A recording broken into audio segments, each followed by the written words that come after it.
Okay, hello. Welcome to another CBSA webinar, everyone. I appreciate you coming out today. My name is Wes Huddleston. I am the Manager of Education and Marketing. Today we're excited to welcome Diane Thielfoldt from the Learning Café. Diane will discuss what engages and motivates today's multi-generational workforce. She was a keynote speaker at our 2011 CBSA annual convention, and she regularly partners with clients to create custom learning solutions that produce business results and support personal growth. She specializes in designing and developing training for the four-generation workforce, the changing workplace, leadership, and engagement. During the presentation, feel free to send in your questions to our presenter by using the Questions tab on your webinar toolbar. I will gather those for Diane and have her answer those at the end of the presentation. So, without further ado, I would like to turn over the presentation to our guest today, Ms. Diane Thielfoldt from the Learning Café. Thank you, Wes, very much. I appreciate the introduction, and welcome to everyone in the audience. I'm delighted to have the opportunity to spend some time with you and talk about how do we engage a changing workforce. And maybe that means rethinking what employee engagement actually is. And if you take a look at some of the demographics that we're dealing with in the workplace, approximately 75 million employees will retire over the next 5 to 15 years. And I realize that's a reasonable window, but it's happening. And that puts pressure on our organizations and companies to find and retain top talent. And the new war for talent, if you will, is shifting away from the people who are retiring, the baby boomers, and the group that are going to take on roles and responsibilities in our organizations, the Gen Xers and the Millennials. And we, in fact, know that the Gen Xers and Millennials will be almost 75% of the workforce by 2012. So what does that mean to you as a leader or a manager? Whoops, we've just gone one slide too far too quickly. We can't back up there.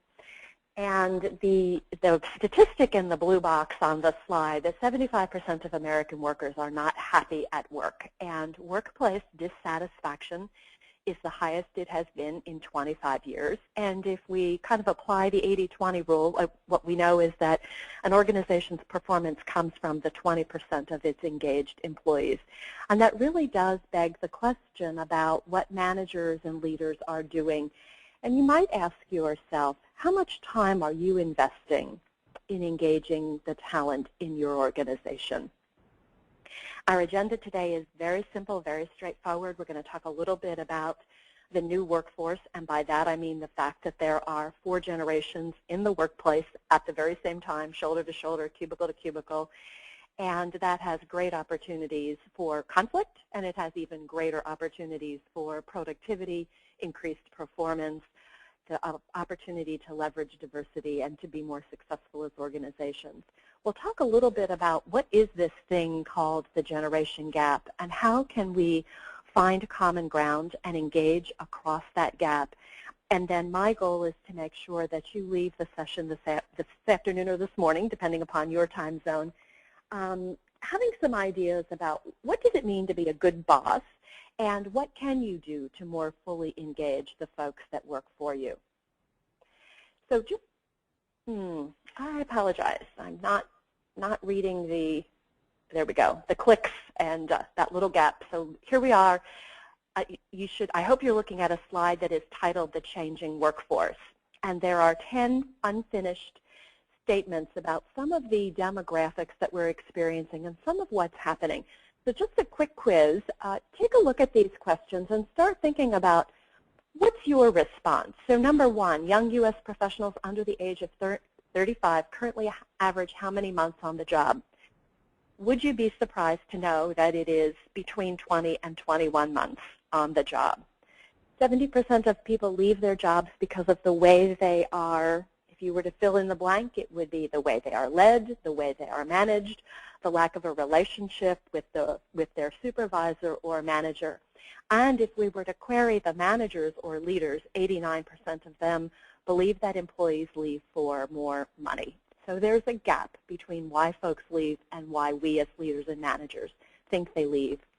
Less than 1 in 3 employees in the U.S. workforce is fully engaged in the work that we're doing. And what we know from the Gallup organization, preeminent in studying employee engagement, is that employees who are fully engaged give 25% more discretionary effort. So when you feel like you're being asked to do more with less, one of the things that you can focus on is how to more fully engage the employees that you have. Millennials and Gen Xers report, I don't think my manager truly knows that she or he impacts me. And that number is almost 60%. So how are we missing that connection? Why is it that our employees think that we don't recognize the impact that we have? Loyalty to the boss is the #1 reason that millennials stay in the job. The #1 reason they leave a job is that they're bored, but what keeps them is the relationship with the person that they work for. 70% of working Americans say they do not receive, and this is so startling to me, that they don't receive recognition or appreciation. It's as simple as saying thank you to our employees for what they've done, for their contribution, expressing our appreciation. 80% of the U.S. workforce feels they're not allowed to use their strengths, gifts, the talents that they have on the job. About 70% of the millennial generation is under or unemployed, and that suggests that the recession that we're experiencing has really impacted the younger generation. And at the same time, if they had the opportunity to look for new jobs as the economy rights itself, as opportunities present itself, 70% of them plan to look for a new opportunity. So the workforce is changing. It is different than what many of us are used to. And as we talk today about this changing workforce, you might want to consider it in terms of your current reality. What's happening in your industry? What's happening in terms of changes in policies, practices, changes in products, changes in technology? What about your competition? What's happening within your own organization? And what about you and your team? Are you leveraging the diversity? Are you challenged to attract and retain talent, or have you been successful and you're focused on engaging them? We know that great employees are necessary. We know that it is from fully engaged employees that we get additional discretionary effort. So let's talk a little bit about who those employees are and how you can more fully engage them. And first of all, let's just make sure that everybody understands who the 4 generations are that are in the workplace today. We have the work first silent generation, the folks born between 1933 and 1945. You might also know them as the matures, the traditionals, the swing generation, the generation that was very much influenced by the World War II and the Depression. They are followed by the live-to-work baby boomers, the generation many of whom define themselves by the career that they have, the work that they do, the contribution that they make. And the baby boomers are the generation to whom we can thank for the, you fill in the number, 40, 50, 60-hour work week. They're followed by the work-to-live Gen Xers, who took a look at the boomers and said, there's got to be another way, folks. You got to get a grip. We can have both work and life balance at the same time. So the Gen Xers have pushed forward our thinking on flexible benefits, flexible work schedules, wanting to be respectful of having work and life simultaneously in an integrated, effective fashion. And the newest, youngest generation in the workplace, the lifestyle, work style, I'm available 24/7, or certainly wired 24/7, millennial generation. And there are some different beliefs across the generations about work, work ethic, and we'll talk about some of those differences and what you can do. So as we continue on,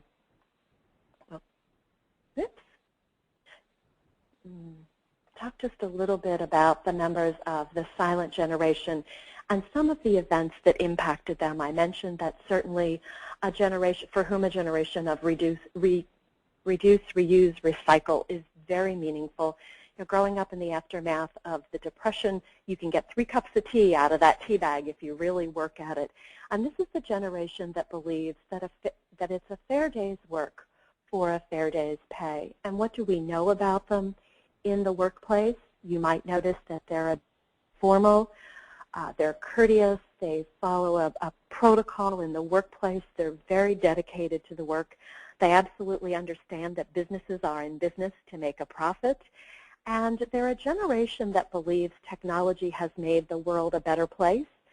So when somebody says to me, they just don't get the new technology that's holding them back, I would suggest that they're very open to technology and how it has made our world better. It might have changed our lives. And oftentimes the stumbling block is having them learn about the new technology and the learning methodologies that we use and how we approach this generation.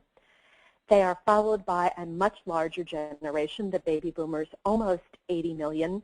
The generation that certainly had experienced a generational conflict or gap with their own parents, the members of the veterans generation, a generation that grew up during a huge population explosion and economic explosion, and grew up during a time of changing morals and values and social relations. And what we know about the baby boomers is they're very savvy navigators of the corporate hierarchy. They're ambitious, they're competitive, they want to get ahead.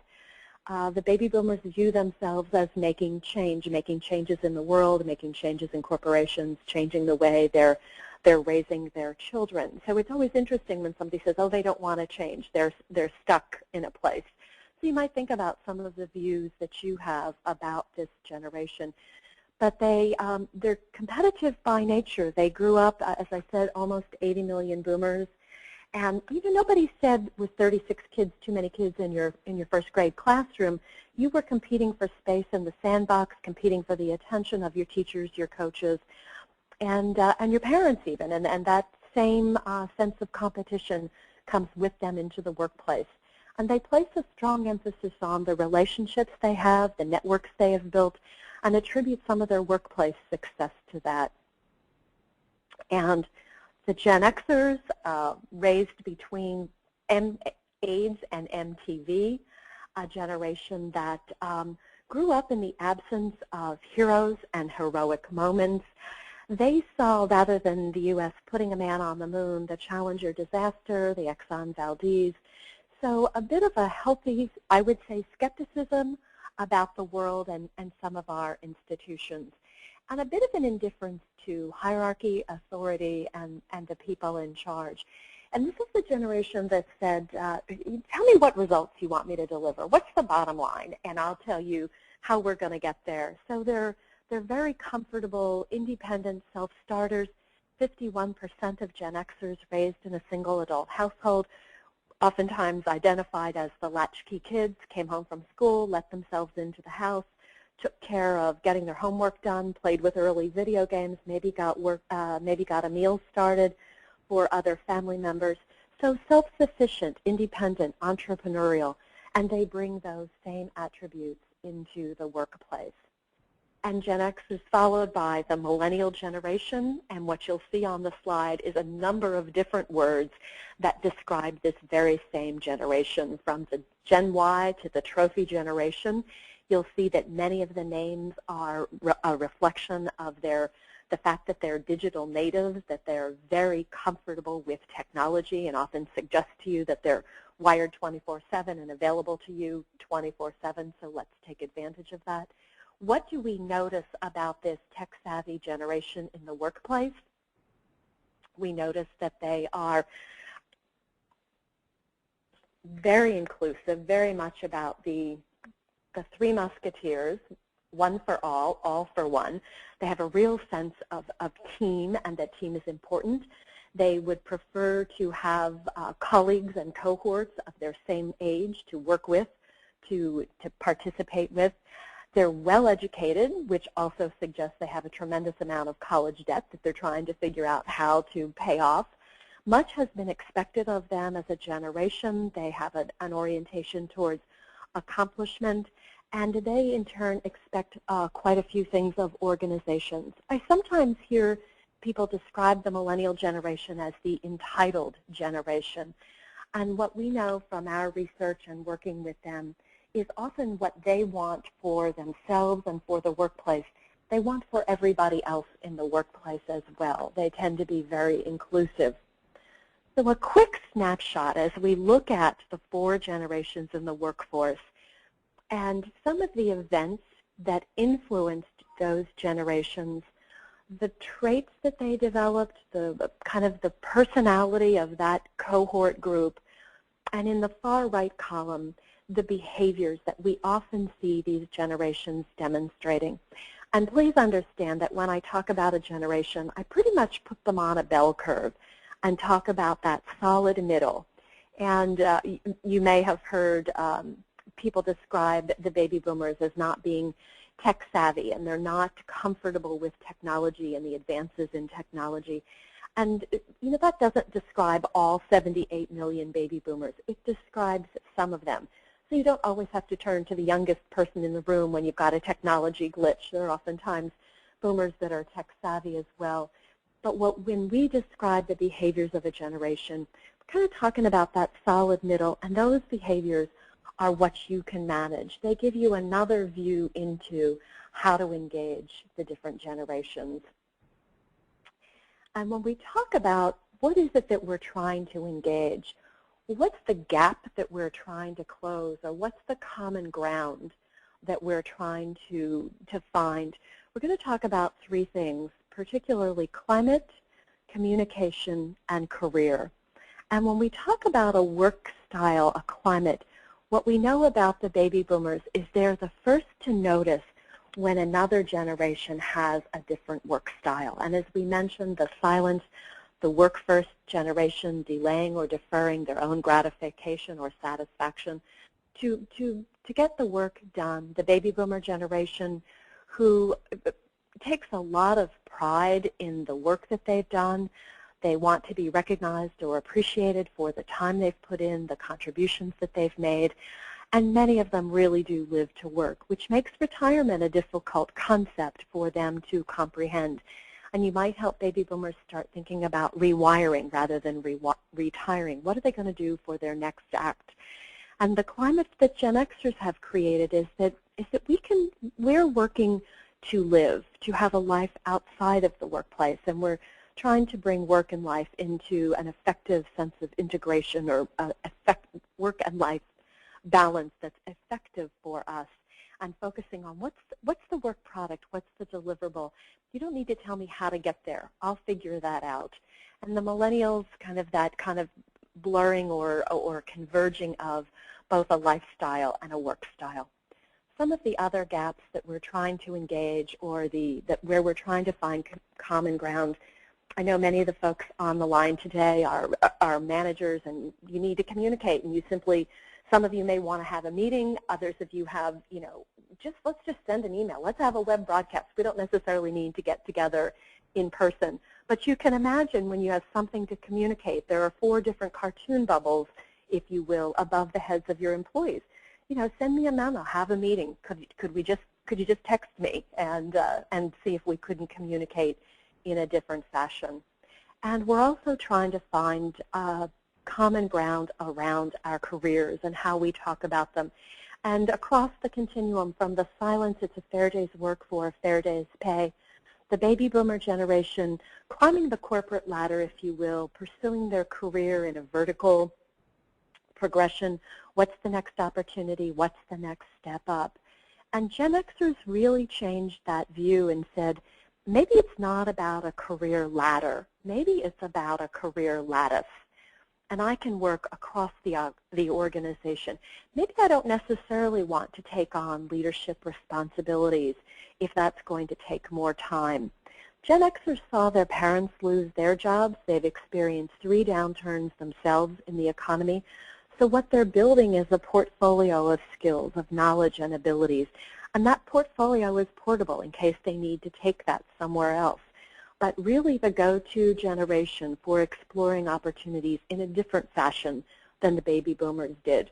And the millennials, now what? What's next? What opportunities are available to me? So you can see why on some days it can be challenging to find common ground and engage across the gap. We talked a little bit about expectations. Our seasoned professionals do the work. Let's put our heads down. Let's get it done. Earn your stripes. And, when you've been here, you'll get the opportunity. And young professionals, I want it now. You know, what's the organization, or what's the company going to do for me? So a difference of expectations and a bit of a difference around our work ethic. For the seasoned professional, it's about paying your dues, putting your time in. It's about experience and expertise. And for many younger professionals, their impatience is palpable. They want the opportunities now. So they're pushing us. And we know when we look at the demographics that millennials will be moving into positions, into roles and responsibilities more quickly than previous generations do. And then there we are as managers with all good intentions. We go out and we hire somebody who thinks outside the box, does things differently, and as soon as they come up with a creative, different approach, we say, thank you very much for your idea, but we don't do it that way here. This is our way of doing things. And younger professionals are saying, well, let's give it a try. Let's do something different. You know, maybe there's another way that we could pursue this or give things a try. And we have a different view across the generations of our managers or management. And this really gets us to what is a good boss. And when the silent generation came into the workplace, there was a very military-oriented model in place, kind of a tops-down command and control style of management. The boomers a bit more collaborative. Let's create teams. And the Gen Xers, again, that sense of independence, self-starting, entrepreneurial. If you want somebody to run a business within your business, look to the Gen Xers. And when millennials, again, the evolution of management, when millennials are asked to describe their manager, the first word they use is coach, followed by mentor, friend. The fourth is reasonable adult, and then they get to the word boss. So our belief is that millennials are describing how they want you to manage them by the words that they use to describe the person that they work for. And the final gap that where we're trying to find common ground is that we know that our employees need and want feedback. And we also know that when somebody does something well, generally speaking, the feedback that they get is not significant enough to repeat what they just did. And we know that when our employees need constructive criticism, our feedback falls short in that it's not specific enough so they can correct what they've done wrong and avoid that happening the next time. And the silent generation pretty much not used to getting a lot of feedback. You know, if nobody's hollering my name, that's a great thing. And the baby boomers, well, you know, just recognize me with the money. Show me what the opportunity is. And by the way, let's have an annual performance review process and get some feedback going. And the Gen Xers who said, you know, if I'm delivering on the work product, if I might be doing the work elsewhere, like not in the workplace, maybe I'm working from home, maybe I'm telecommuting, whatever it is, I need to know more frequently than once a year how I'm doing. And it's kind of like, pardon me, I don't mean to interrupt, but fill me in. And the millennial generation, we use the description, tell me nice, tell me now.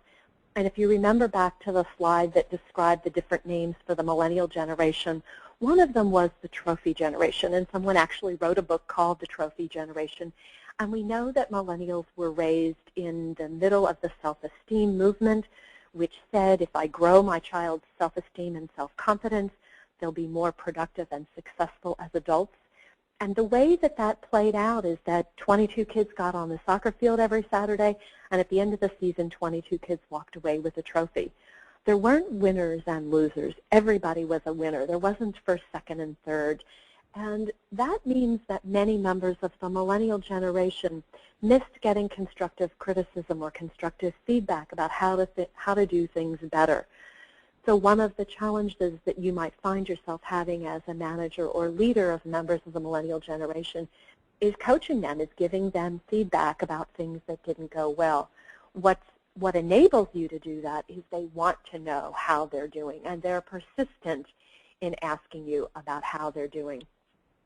And the slide that we're looking at now, Engage the Gap, the drivers of engagement, what I'd like to highlight for you are the results of our research in understanding what is it that engages across the 4 generations.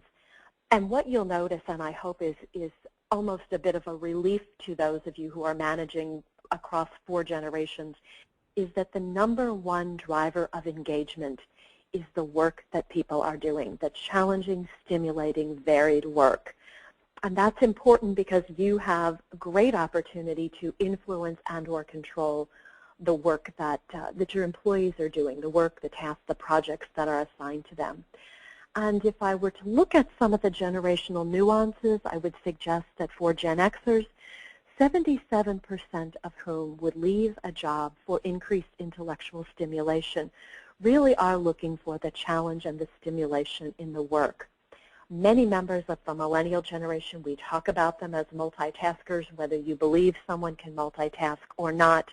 What we know about the millennials is they're looking for variety. How many different projects could I be working on at the same time? And for the boomers, you know, what's the challenge? I've been at this for a number of years. How do we keep it fresh and innovative and interesting? And as you look at the balance of the drivers of engagement, you'll see quite a few similarities. The wanting to make a difference, the wanting to make a meaningful contribution. And what you'll also notice for Gen Xers and Millennials is the high value they place on opportunities to grow, to learn, and to develop. Opportunities to be trained, to take on other projects, tasks, responsibilities, to grow, if you will, that portfolio of skills that's so important to them. And certainly appreciation is a key theme that runs through the drivers of engagement. And we started by saying that 70% of the workforce finds themselves unappreciated or not thanked or not recognized for their contributions. And the silent generation suggests that they're the least appreciated generation in the workforce. And it seems like, with all those years of experience, they have a contribution to make. Why aren't they being recognized for that? And again, a recurring theme about an enjoyable work environment. What the millennials are saying, if you're going to put all this time in, how can we make it fun? You know, how can we, enjoy what we're doing in the time that we're spending together? And for Gen Xers, that focus still on work and life balance. And what you'll notice as a driver of engagement for the millennials is pay. And they're the only generation for whom pay ends up in the top 4. And the research suggests that part of that is due to many millennials still being in positions, being in entry-level positions. That is not to suggest that there aren't millennials who are managers and directors in their companies and organizations. We know they're moving into positions of responsibility more quickly, but pay is important to them. The other driver of that is probably the amount of debt that they have, much of that attributed to school loans. Where we notice the differences are the drivers of disengagement, or what would cause an employee to be demotivated, disconnected, and to stop producing. And the very common theme across all 4 generations is a bad boss. And we'll talk about some things that we can all do that keep us out of that bad boss descriptor. But you can also see, again, the return to wanting to be appreciated, wanting to be acknowledged. Perhaps the most perhaps the difference that we most notice, let's try it to say it that way, is that for the millennials, what causes them to disconnect or be demotivated is the exact opposite of the motivator. So while the motivator is challenging, stimulating, varied work, we know that many millennials will leave a job because they're bored. There's no challenge. They don't see what the next opportunity is. So part of your opportunity as their boss, supervisor, manager, or leader is to fully engage them, to know what makes their work meaningful, to help them understand how they're making a contribution, where what they're doing fits in the bigger picture of what's happening in your organization. That little bit more time to make sure that they know what the challenges are. When they finish something, how do you give them feedback and challenge them to do it differently or better the next time? So keeping that challenge right in front of them. And part of that has to do with creating opportunities for them to learn, to grow, to develop more skills, to increase the abilities that they have.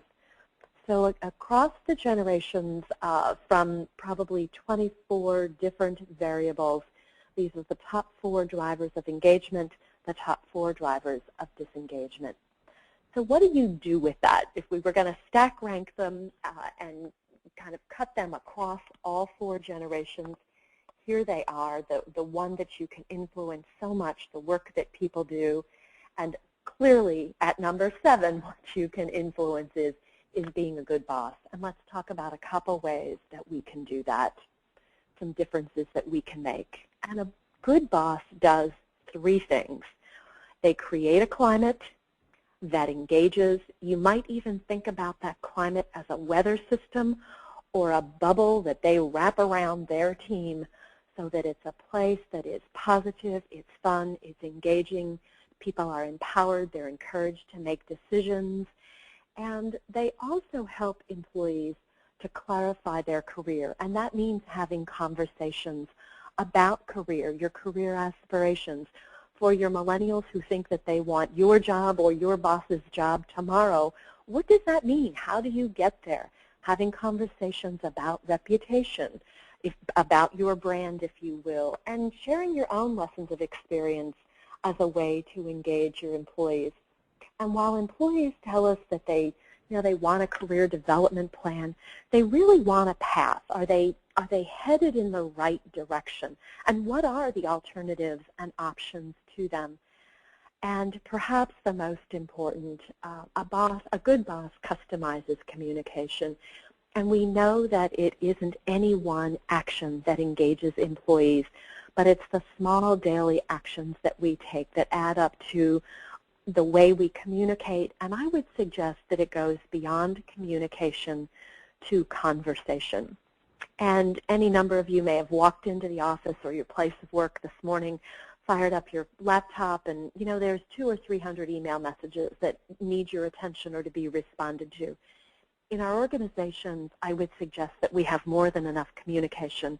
What we're missing is the conversation, which needs to be, according to the psychologists, at least 3 minutes, which isn't all that long. We can find time to have a 3-minute conversation. But it's not that hallway conversation with or communication with our employee. How's it going? You on budget? You're going to deliver on time? Did you make enough sales calls? Did you read that report? Do you have the analysis ready?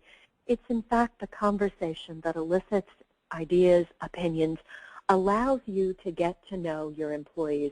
And that's a fundamental need that each of your employees have. So let's talk about a couple ways that you can create climate, clarify career, and customize your conversation or communication. And starting with climate, you might think about it from your own perspective. I might need to flex my style. I know that as a baby boomer, when I view other employees that are part of my team, I view them through a baby boomer lens. And maybe what I need to do is simply adjust and not necessarily measure the impact that someone's generation has on me, but what's the intent of what they're trying to accomplish? And I can certainly pay attention to my weather. And while you may find this to be a slightly corny way to describe your style in the workplace, but really some of us are walking around on the planet with a great big thundercloud over our heads, and others of us tend to have a sunnier disposition. You might pay attention to your weather and what you carry with you because it absolutely influences the people who work for you. And I've done an awful lot of work with both managers and employees around engagement. And what everyone tells me to a person is missing is celebrating our successes. And for many of you that find yourselves involved in longer-term projects, product introductions, things that really take a tremendous amount of time, effort, energy, and resources, we might remember at the end to say, hey, thanks everybody, this is great. But what we need to build in are interim celebrations. And we suggest what we call a 6-minute celebration. And whether you do it by phone, by email, getting everybody together in person, and by the way, you can do it all 3 ways, is remember to celebrate the successes, to acknowledge what you've accomplished, what's been achieved, and share that with your employees and make sure that your employees are sharing that. We remember that high on that list is knowing that I'm making a meaningful contribution, that I'm making a difference. And one of the ways to reinforce that with employees is to celebrate successes. Take the time to have career conversations with your employees. Where do they want to go? How do they want to get there? What do they need to do to learn, to grow, and to develop themselves? And I'll talk about some tools that you can use to facilitate those conversations and ideas that you can suggest You might also think about growing a more cross-functional workforce as you're asked to do more with fewer resources. One of the ways to do that is to encourage people to develop skills so they can backfill for one another, and that also helps people be more challenged in the work that they're doing. And offering employees career development opportunities. And if those aren't all available within your organization, help your employees think about volunteer opportunities, opportunities in the communities that they can take on that would help them develop perhaps leadership skills or to grow their knowledge and abilities. And when we talk about communication, we were describing that gap, trying to find common ground around feedback. And an area that I'd really like to highlight for you, because it's something that's growing in our workplace, is oftentimes we're now finding Gen Xers managing members of the Millennial generation. And Gen Xers are the generation that said to us, you know, you weren't looking over my shoulder at 38, so you certainly don't need to be micromanaging me in the workplace. And Millennials are saying, you know, I'm looking for your attention. I'm looking for a bit of structure. I want some feedback. So as a Gen Xer, you may find that it takes more time to manage members of the Millennial generation, and they're appreciative of that. It accelerates their learning curve. They're more productive more quickly. So be feedback friendly. Think about what the generation is looking for, what they want, and provide the appropriate feedback in the appropriate style. The other tip that I would offer to you about feedback is that frequency outweighs duration. And if you think about that just for a minute, many of you might be thinking, oh, there's so many people that are on my team. How am I going to find an hour to sit down and talk with them? And actually, 4 15-minute conversations over the course of a month has more impact than a 1-hour conversation. So think about frequency. Sometimes it's checking in more often, more frequently. What we often notice about Millennials is as they get started on a project, they want to know that they're on the right track, that they're headed in the right direction, that they're going to deliver what you want. That's in contrast to the Gen Xer who said, tell me what you want, I'll go do it. So think about who is it that you're managing, and a way to engage them is to make the feedback friendly from a generational perspective. And I'm not suggesting that everybody who's of my generation needs to know how to text, but do you know what all the methods are to connect with your people? And as our workforces become more distributed, we have less visibility to one another, are you using as many methods as possible to communicate with your employees? And sure, ask them, what do they prefer? We know that baby boomers and members of the silent generation tend to have a preference for warmer communication, which means face-to-face. A phone call is the next best alternative. And for the Gen Xers and the Millennials, they have a preference for cooler communication. So they tend to use email. They might use text messages. So check in with your employees to see what their preferences are. And again, I feel a little bit like I'm beating a dead horse, but if 70% of the workforce feels unappreciated, and it's as simple as saying thank you, that's a pretty easy thing to do, a simple behavior for us to change. So a good boss asks themselves these 2 questions on a pretty regular basis. The actions that my employees see, my leadership style or behaviors, if you will, are they inspiring my folks? In other words, what results am I getting with the way that I lead, with the way that I manage? So good bosses spend some time reflecting on what they're doing.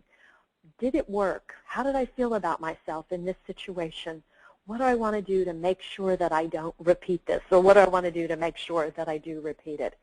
And asking yourself on any given day, if climate is important to my team members, what am I doing to help them be more productive, more energized, more engaged, more involved? What can I do? And I'd just like to offer, in closing, certainly the opportunity to take your questions, but a couple of suggestions, some to-dos if you walk away with. And I don't want to read these to you, but I've put them into those same 3 categories around climate: how to create an engaging, productive climate, how to infuse that sense of team, a spirit, if you will, that it makes your workplace, or certainly being a part of your team, an enjoyable place to be. So some ideas about, keeping your sense of humor. And oftentimes for baby boomers, that's tough to do. It's the work, we take the work seriously and we take ourselves seriously. And if that's the case for you, then turn to your Gen Xers, your Millennials, and ask them, how do we infuse our workplace with a bit of fun and a sense of humor, and how do we don't all have to become, Jay Leno or David Letterman overnight and have a comic shtick, but what makes the workplace fun for them? What are some of the things that they'd like to do? When you think about communication, are you remembering to tell your employees that they count, and to tell them why their work is significant and the contribution that they've made is meaningful and makes a difference to the bottom line? And number 3, meeting with your employees at least once a month. And here are 3 really simple, straightforward questions that you can ask them if you're not sure how to get started. What's going well? How are things going? What's going well? What's not going so well? And perhaps the most important question in there, what can I do to support you? What do you need from me as your manager or your leader? And the third group of questions about career. And do all of your employees have a path in place or a career development plan? Have you talked with them about what they'd like to do, whether they're using their strengths on the job?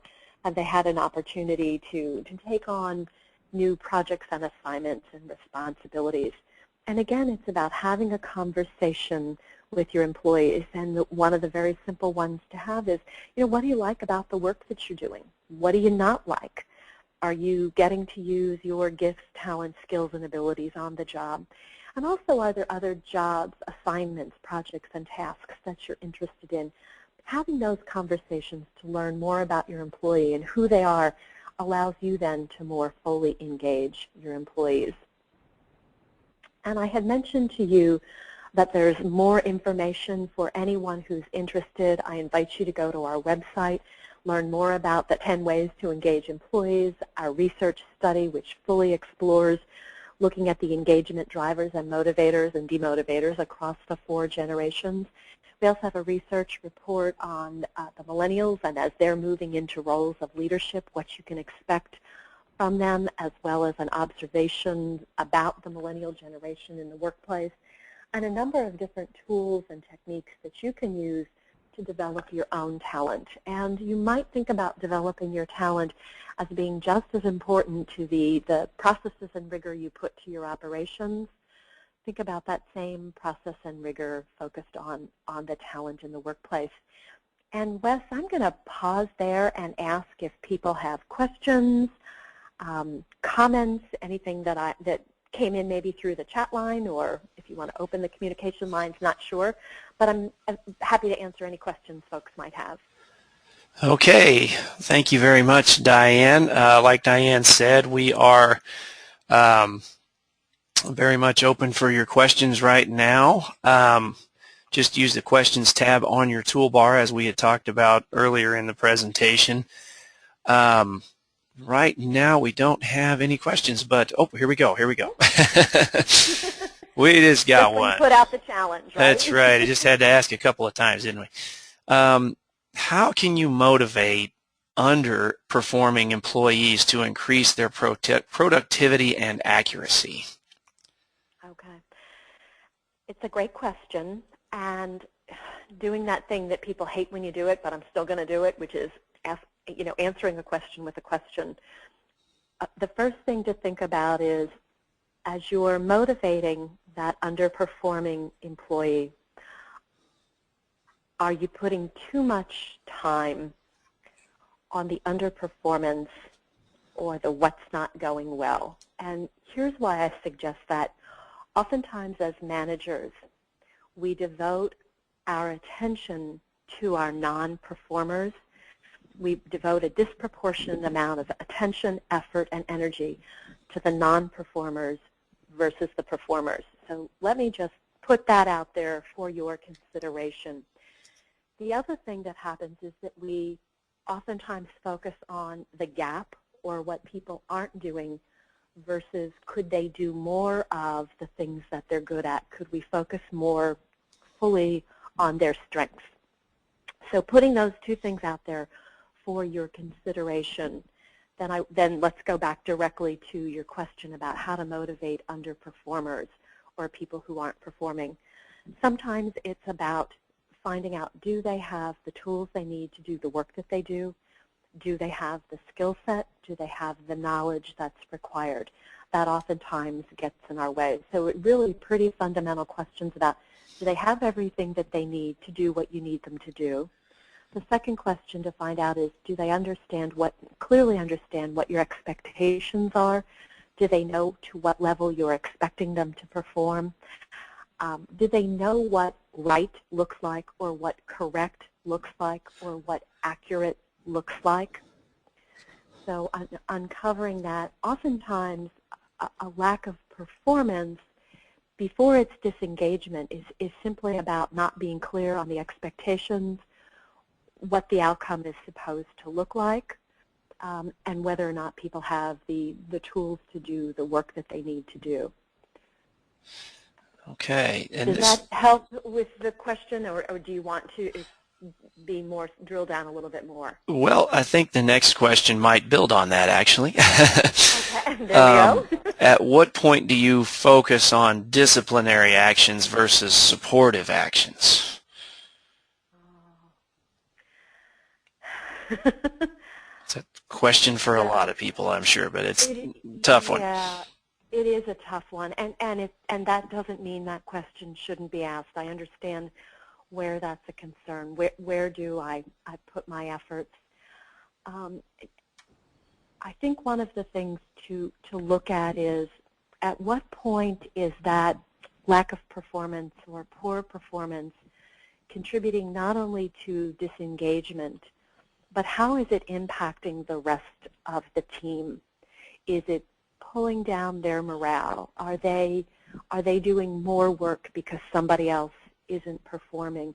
So what's the impact of that lack of performance, not only on the individual, certainly on the work product or the output that you need for your team to be successful, and what's the impact on the team? So a couple of things to consider. And if the performance isn't there and the individual has everything they need to be performing, then setting expectations, which might involve an interim step or two to get them to the level where you want them to, but you don't, I guess, maybe speaking more plainly, don't not address it.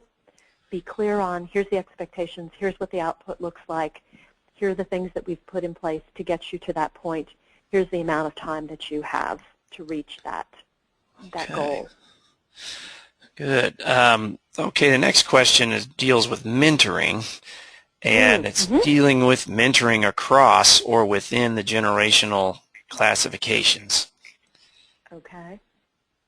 And so how to mentor, or why? Yeah, what type of, I guess, how to, or what type of programs work best? Do you partner multi-generations with, the older, the silent or the baby boomers with the millennials or the Generation X? Sure. Okay, thanks for the clarification, Wes. A couple things about mentoring. There isn't a generation that won't benefit from mentoring, so we'll just put that out there. And one of the things that is evolving, or maybe in your organization needs to evolve around mentoring, is that the day of one person knowing everything and providing all the answers to an employee, literally, putting my arm around your shoulder and saying, I will guide you through your career, that isn't happening. What we need to think about to really make mentoring beneficial and have a powerful impact is having many mentors. So that being said, creating a climate where people have access to one another, to have conversations, to do after-action reviews, to debrief, to learn from one another can be really important. And that suggests that we need to put a value on teaching and learning. And part of putting a value on it is demonstrating that by making the time to do it. Across the generations, there are some interesting mentoring combinations that can be very successful. And one of those is having members of the silent generation partnering with members of the millennial generation. And you almost have not only a mentoring but a reverse mentoring in place. So it's an opportunity for members of the millennial generation to teach the silent generation about technology, how to use technology to accomplish the work, how to accelerate your learning curve and processes through the use of technology. And at the same time, it's the opportunity for members of the silent generation to bring the perspective of how things are done, how to think strategically, how to step back and get a more holistic view of the business. So that tends to be a successful partnering. A partnering that's sometimes challenging is Gen Xers and Millennials, and I talked a little bit about that from a management perspective. Oftentimes, Gen Xers describe the Millennials as coddled, cocooned, and chauffeured, and that they're needy and require too much attention. So to extend additional time and effort to mentor them doesn't always appeal to Gen Xers. I'm not suggesting you couldn't find the perfect relationship, but it might not be where I would start. So keeping that in mind. If you are mentoring millennials, one of the things to know is their the speed with which they want to do things, the fact that they want to get to a result. So conversations about how they can accomplish things are important and of interest to them. If you are mentoring Gen Xers, it's almost a bit of a hands-off mentoring, if you will, or mentoring with a very light touch. And oftentimes at this point in their career, Gen Xers can benefit from mentoring. And the reason I say that is that they've been very focused on the task, on the work, on getting things accomplished. And that may have cost them in terms of building a network of relationships in the organization. And mentoring can help with that. For the baby boomers benefit from being by more senior folks. They appreciate the attention from, you think about the baby boomer pursuing that vertical progression or climbing that career ladder, and opportunities to spend time with people who are more senior and have roles of greater responsibility can be a great connection for members of the baby boomer generation. And the silent generation still benefits from mentoring. They want to oftentimes reinvent themselves. Many of them found that retirement wasn't what it was cracked up to be, so they have something to give back to the organization. Another place to employ members of the silent generation as mentors, if you have legacy systems in place and you want to get knowledge transferred and have a new generation take on responsibilities and develop new processes, practices, and procedures, that can be a great mentoring relationship as well. Okay. Hope that's helpful.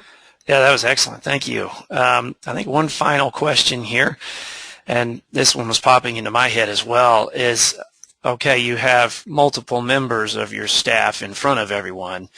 How do you manage and communicate those different needs for each one of those members? How do you manage multiple members of your staff differently in front of everyone? Mm-hmm. I think the word here is, one of the words, equitable. One of the words is equal. And if you think about your management style, it probably is about getting to know the individuals who work for you and getting to know them as individuals. And what I would suggest is that generation is another lens or view into that individual. So as you move from communicating at them, if you will, to having conversations with employees and learning more about them, that's a great way to begin managing them as individuals. What you can also do to your benefit is encourage members of your team who are from different generations to talk a little bit about some of the experiences that they've had, the things that have influenced them, what has helped to shape the behaviors that they bring to the workplace, so that you can develop, moving from a sense of awareness of generational differences to the perspective of appreciation of generational differences. So let the different generations help you manage them individually by learning more about one another, and then staying focused on the fact that the #1 driver of engagement, which is what you're trying to accomplish as a good boss, is about the work. So talking about the work, the results that you want, and the team and the talents and skills and abilities that they bring to meet those expectations, to achieve those goals, and then being appreciative and recognizing them. So using, I guess in summary, use the generational differences to get to know one another, to move from appreciation, and then the actions that you take have a bit of consistency and a respect for the individual. Okay, well, thank you. I think we're coming up on an hour here. We had some excellent questions there, folks. I appreciate everyone who sent those in. If you would like more information on this topic from Diane, you can visit thelearningcafe.net. Again, her website is thelearningcafe.net, or you can send an email direct to Diane at Thielfoldt, DThielfoldt at msn.com. You can probably get that email address from her website as well. Yeah, or you could just email me, Wes Huddleston. I'm on the contact page for the CABSA website at copper-brass.org. You can get a hold of me that way for anything you need with CBSA. So I believe that's about it. We have some great questions and another great presentation, and look for this recorded version of this webinar on copper-brass.org as well. I'll have that out there within the week. So thank you very much, and if you have nothing else to add, Diane, I think we'll call it a webinar. Do you have anything else for us? Actually, I would just like to express my appreciation for everybody joining. Thank you so much for the questions. Personally, it's always a little difficult to talk into your screen and wonder, whether there's somebody on the other side and what curiosities, questions they might have. So thank you very much for that. And as Wes said, please feel free to visit our website